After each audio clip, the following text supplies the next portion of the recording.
are related to the 10th canto. Hmm. And you'll see you'll see the 10th canto, the purpose, because the purpose is to arrive at the conclusion. So you'll see the purpose in all the other cantos when you read it the second time around. Hmm. And then you get new light from reading it the second time. But if you don't read the conclusion, if you go back to the beginning, you still don't know what is the conclusion. You still don't know what the acharyas have to offer in their commentaries to the 10th canto. So then it's just like you're going back to square one and starting over again. If you read the whole thing through, Yeah. then when you go back to square one, you're going back to the 13th canto and the 14th canto and the 15th canto and the 16th canto and the 17th canto. Yeah. And onward. Whereas if you only go through to the 9th canto and then you start back at 1, you're just going back to 1 again. Hmm. But if you read all 12 cantos, then when you go back to the first canto, it's the 13th canto. Because you get new understanding, new light, because you're seeing from a different perspective. Yeah. That's true. Yeah, I'm gonna. So Yeah. you have to read the whole thing all the way through. Okay. But just read carefully. The first time you're reading, don't read sloppy. Read carefully. Hmm. I try to understand, and I would suggest that when you run across interesting parts Mhm. or interesting statements, you note them down.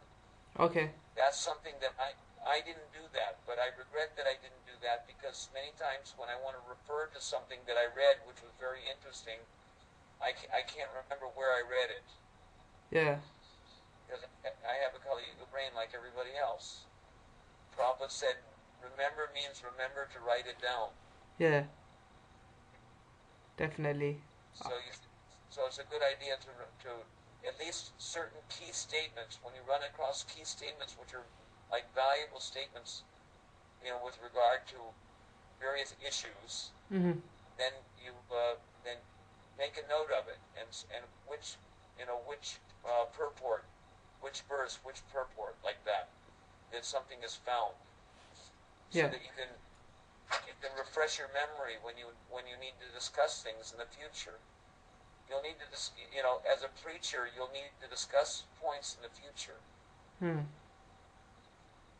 And you'll have to put things together for people, so that they, with reference to, the statements in Shastra, you'll have to put the things together so that they can have a clear, understanding of what is the actual Siddhanta. Yeah. And why. It's essential so that you can become a good preacher. Hmm. You should become a better preacher than me, because I'm not a very good preacher. And the reason why I'm not a very good preacher is because I can't always back my statements with the evidence that's required from the Shastric Pramana, from the Shastric statement, because I can't remember where it is that I read things, because I didn't write it down.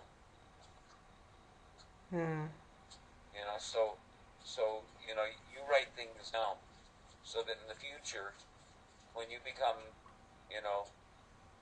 when Lord Chaitanya will require you to do the needful, which he will in the future, he'll require you to do the needful.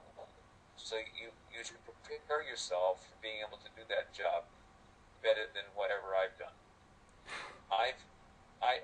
When I read, I more or less just glean the essence, put it into my heart and live it, live that mood. And that's also an important thing to do, not just writing things down as if you're storing data to regurgitate. That's hard, but you can write them just to make easy reference when you need to discuss points.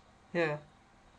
If any discussion comes up and you're required to establish certain tattvas or certain siddhanta,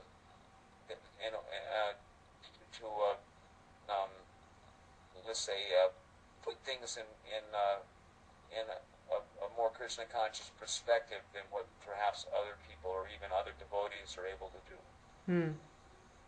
so that you can convince people that what we're saying is correct. Definitely. So then it's good for you to have an easy reference manual, namely your notebook. That you wrote the little notes down in. Yeah.